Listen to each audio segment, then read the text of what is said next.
siya na lang mag-resign. Opo, Mr. President, ikaw na lang ang mag-resign. Basta as of now, I am confident na more than 9 yung Ayun. makuhang boto dyan.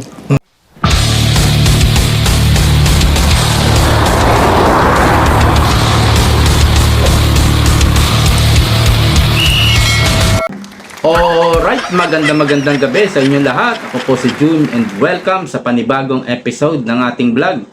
Pag-uusapan po natin dalawang bagay.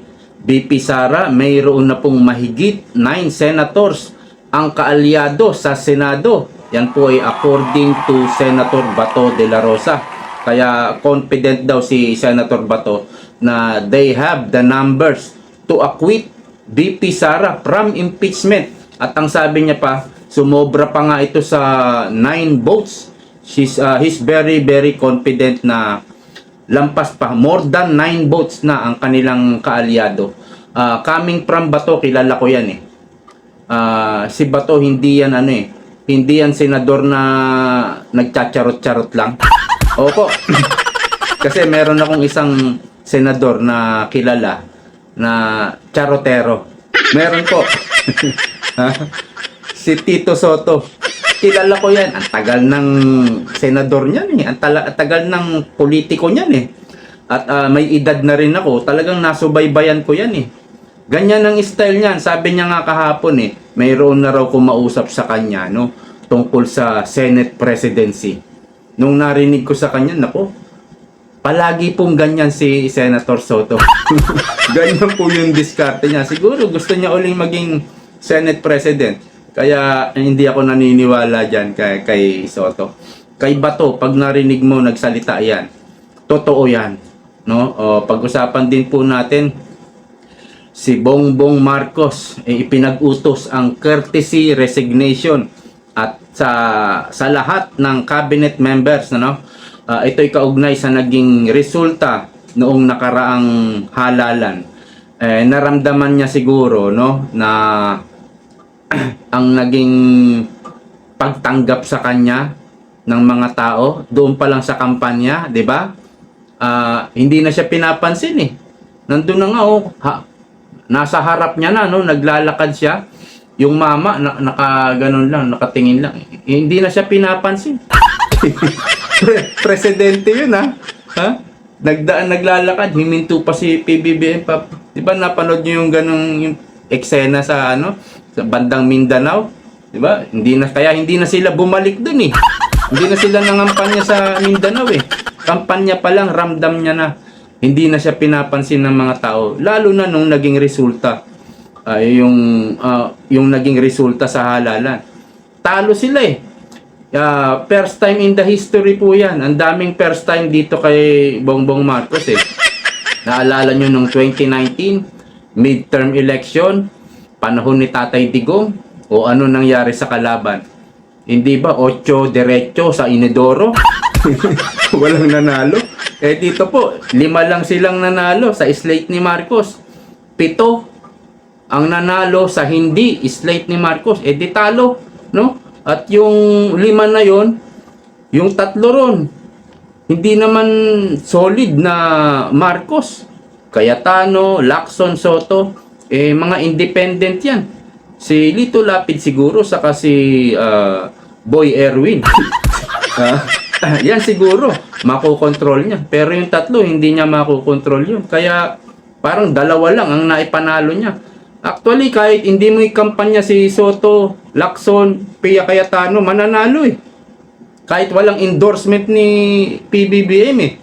Kaya naramdaman niya, nakita niya, ay may problema. So parang gusto niyang gawin ngayon, courtesy resignation para maisaayos natin ang administrasyon. Kaya lang, huli na sa aking tingin. Wala na rin mangyayari. Ang pinakamagandang gawin niya, siya na lang mag-resign. Opo, Mr. President, ikaw na lang ang mag-resign. Hayaan mong si BP Sara ang mamuno. Siguradong maiaayos ang ating bansa, ang gobyerno, magkakaroon ng peace and order, lalago ang ekonomiya, maraming trabaho. Kayang-kaya po yan ni BP Sara dahil sabi niya nga, hindi ka talaga marunong magpresidente. Yan po yung nakita ng marami at nakita rin po yan ni BP Sara umpisa pa lang. Kaya sinabi niya yan. At nung sinabi niya yan, totoo yan. Hindi ka marunong magpresidente. Hindi ka marunong magdikta sa mga tauhan mo. Hindi mo madiktahan eh. Parang duwag ka eh. Yan po yung nakita ko eh. So, umpisahan na po natin dito kay Senator Bato. Pakinggan lang po natin itong pahayag niya. Ito po. Wait lang. Ito na. Sir, itong nagdaang halalan, ano po ang nakikita ninyong epekto nito, yung resulta, in particular doon sa Senate race, doon sa magiging outcome ng impeachment trial ni VP Sara? Do you think you have enough numbers to have VP Sara acquitted po? Ayan. I think so. And I'm confident. Dahil nakikita ko naman yung ibang alam natin na hindi namin kaalyado ay nagbabago na yung stand, no? Like Senator G. Papalabas na siya ng kanyang stand na ayaw niya ng impeachment. So, the numbers are growing. As far as our side is concerned. At tingin nyo ho, naabot niya na ho yung 9 at least para hindi umabot sa conviction. Baka sobra pa. Would you name names? Baka sobra pa. Sino pa ho ang makapasama ninyo? Mahirap. Baka mamaya biglang nagbago yung stand nila. Depende sa takbo ng impeachment trial. Mahirap na. Basta as of now, I am confident na more than 9 yung Ayun. makuhang boto dyan. Alright. So, sabi niya, confident siya na more than 9 ang makukuhang boto. So, yan, pinaniniwalaan ko yan. Hindi yan si Tito Soto. Kaya, if ever, no, si BP Sara ay ma-acquit sa kanyang impeachment, may nasabi siya eh. Kasi naitanong ito ng media, no? Sa tingin mo, meron pa bang ibang gagawin aside from impeachment ang administrasyon? Or ang tanong yata, meron ka pa bang ini-expect na mangyayari beside, pwera yung impeachment? Sinagot ni BP Sara yan. Sabi niya, oo, nasa isip na namin yan. Kumbaga, ini-expect na namin yan. Ano yan? Pwede siyang ipakulong. Kapag hindi siya na-impeach, pwede siya ipakulong. And the worst, pwede siyang ipapatay. Yung president nga ng Amerika si Trump. O di ba pina-ambush. Kaya lang nakapihit yung yung ulo, kaya sa tenga lang tinamaan. Pero talagang pinapa-ambush yun. Hindi imposible na gawin nila yan kay BP Sara. Dahil wala na, no choice na sila eh. Ang problema ni Bongbong Marcos, no? Kapag si BP Sara ang nanalo, lahat ng mga ginawa nilang anomalya, mabubulat yan, mabubulatlat yan. Tapos, lahat ng mga magnanakaw, mawawala na sa pwesto, hindi na sila magkakaroon ng chance na makapagnakaw muli. Kasi ang nakikita ko sa kanila, ang gusto nila, walang katapusan eh. Manatili sa pwesto para tuloy-tuloy ang kanilang pagnanakaw. Yan po yung nakikita ko eh. Hindi sila nasisiyahan, hindi sila nabubusog. Walang kabusugan. Ang titindi, ang kakapal, walang kabusugan. Parang ang Parang buaya eh. Ganyan po yung ano, yung buaya, yung mga pating. Hindi po nakakaramdam ng ano, ng busog. Ang panalangin ko lang dito kay BP Sara, malusutan niya lang ito hanggang 2027. Sabi niya, in the middle of 2026, magdi-declare siya kung tatakbo ba siya talaga o hindi. Kapag nalampasan niya to at umabot na ng 2027, magkakaroon na yan ng malakihang rally. Siyempre, uunahin sa sa Davao, sa parte ng Mindanao, sa Visayas, diyan ang uunahin niya. At pag nakita yan ng mga politiko, no? Yung malakihang rally, yung mga politiko, yung mga anong tawag dito? Mga anong tawag dito? Nabobobo na mga oportunistang politiko, pag nakita na ang daming ang lalaki ng rally ni BP Sara, maglulundagan yan. Parang yung kay BBM dati. 'Di ba? Matatawa ka. Magkalaban silang mayor no? Pero pareha silang Marcos eh. Pero magkalaban sila. Doon ka magtataka. Walang kumampi kay kay Lenny. Si Lenny ang kalaban, 'di ba? Wala, ayaw nila kay Lenny. Pareha silang Marcos. Naglulundagan. 'Di ba? Kung sino malakas, doon maglulundagan yung mga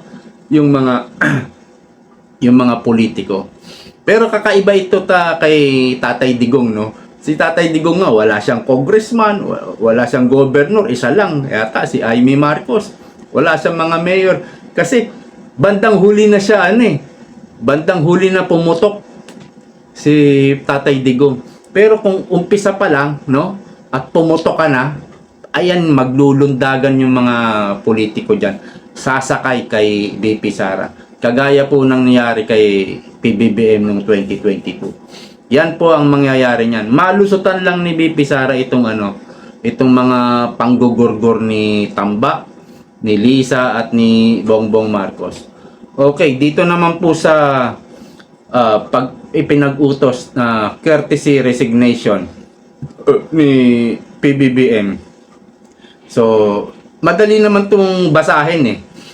Gustong ayusin ni PBBM ang kanyang administrasyon. Kaya lang, it's too late. Wala na po siyang magagawa. Halimbawa, palitan. Yung iba dyan, kalahati dyan, palitan niya.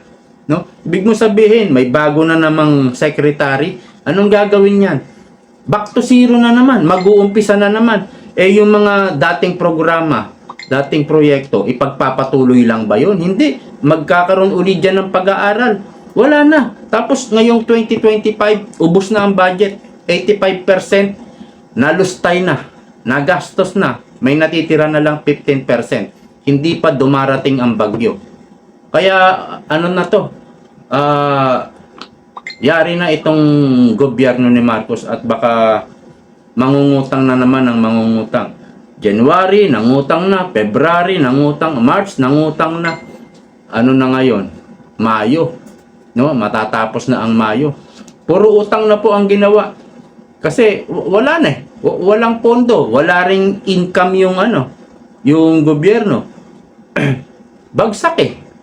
Bagsak po. Dinadaya na lang nila sa syempre yung may mga survey silang binabayaran, may mga ahensya ng gobyerno nagre-report na ganito, kagaya nung sa tourism, sinungaling din eh. No, gumaganda raw yung tourism, samantalang lagapak din yung bilang ng mga turistang nagpunta last 2024. Puro pandaraya lang ang ginagawa nila sa taong bayan, panloloko. Kaya siguro siya na lang dapat ang mag-resign. Siya na lang para naman sa ikauunlad ng ating bansa at para sa mamamayan.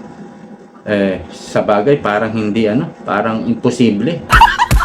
Parang hindi niya talaga gagawin yan.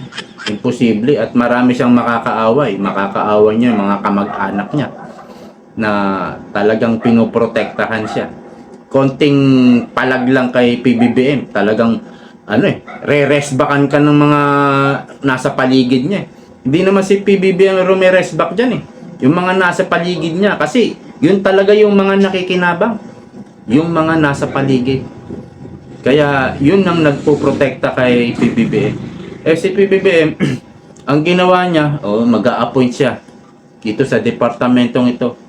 Ikaw, dito ka, appoint kita, no? So, ito yung gagawin mo, ito yung gusto ko, no? Tapos, sige, bahala ka na. Nakita siguro ng mga sekretary niya, okay pala kung medyo pumalpak ako. Wala namang sinasabi ang presidente. Medyo nagpapabadging-badging ako. Wala namang sinasabi ang presidente. At may mga korupsyon. Wala lang kay presidente. So, wala pala. Okay lang pala. Parang parang teacher, no? Kayong dalawa, magkaklase, nagkikwentuhan kayo, nagdadaldalan. Nakita mo yung teacher mo, nakatingin sa'yo. Na, di ba? Nagdadaldalan kayo ng kaklase mo. Tapos nung nakita mo yung teacher mo, okay lang. Hindi ka pinagalitan. No? Di tuloy ka lang din. Kunyari, naglalaro kayo. Nagdadaldalan. Kasi maluwag. Maluwag yung teacher mo eh. Pero kung mabagsik kang teacher, terror. 'Di ba? Lahat ng estudyante nakikinig. Tama? Kagaya ni Pangulong Duterte. Sobrang ang layo ng pagkakaiba. Ang layo talaga. Siguro sabi nga ni Pangulong Duterte, si Inday mas mabagsik yan. Gusto kong maging presidente si Inday. Malaman natin. Dahil marami rin nagsasabi, naririnig natin sa mga vlogger na taga Davao na mas mabagsik si Inday kaysa kay Tatay Digong. Yan po yung naramdaman nila noong naging mayor si BP Inday eh. Kaya gusto ko talagang makita na kung paano mamuno si BP Sara. So itong courtesy resignation, ginawa na po ito nakaraan eh. Naalala nyo, bago-bago pa lang si PBBM, 'di ba? Nagkaroon din ng parang mandatory resignation sa mga hanay ng PNP, yung mga generals, mga colonel, 'di ba? Nagkaroon din ng ganito, courtesy resignation. Nag-file din sila ng resignation, lahat sila ng mga opisyal. Anong nangyari? Naging matino ba ang PNP? Naisaayos ba ang PNP? Wala rin eh. So anong mangyayari dito? Wala rin pong mangyayari. At kung sakaling magsumikap si PBBM, 3 taon na lang, wala na po. Checkmate na eh. Itong 2025, wala na yung budget na yan eh. Pilay na yan eh. Katunayan, ang pinag-uusap, ang tinatrabaho ngayon ng mga departamento, budget na ng 2026. Kasi tapos na yung midterm election eh. Ang gagawin nila, magbabalangkas ngayon sila ng budget for 2026. So mga September, October, ihahain na nila yan. Ganyan po ang ginagawa eh. Kaya wala na siyang magagawa ngayon 2025. 2026 na naman. Kapag nagawa na yung budget sa 2026, doon magkakaroon na siya ng mga proyekto. Kung bagong proyekto man yan or ipagpapatuloy, wala rin. No? Kung ipagpapatuloy lang, walang sariling proyekto si PBBM. Yung bigas, napanood nyo yung ang tawag nito, Think About It kay Ted Filon. Nako, palugi ang gobyerno sa ginagawa ng mga nasa agriculture. Isa yan sa dapat na palitan, yung sa agriculture. Si Recto sa finance, isa yan dapat palitan na rin yan. Hindi pala, ang dapat pala palitan si PBBM na lang. Hanggang dito na lang po. Maraming salamat sa panonood. See you po next time.